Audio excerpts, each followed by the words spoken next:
In this video, I'll show you how to move pages in Microsoft OneNote.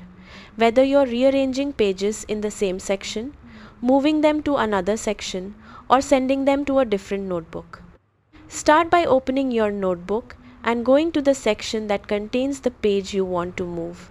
In the page list on the left or right side, click the page once to select it. To reorder pages within the same section, click and hold the page, then drag it up or down. A small line will show where the page will land.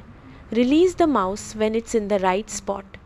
If you want to move multiple pages together, hold Ctrl or Shift on Windows or Command or Shift on Mac.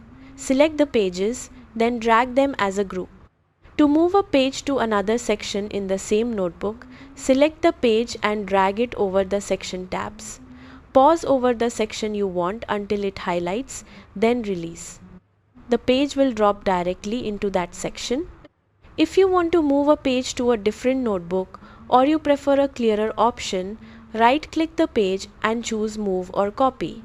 In the window that opens, select the destination notebook and section. Click Move to relocate the page, or Copy if you want to keep the original and create a duplicate in the new location. If you don't see the destination notebook, make sure it's open in OneNote first. After moving pages, give OneNote a moment to sync, especially if the page includes images or attachments. That's it. Drag to reorder, drag to sections, or use Move or Copy to send pages anywhere you need.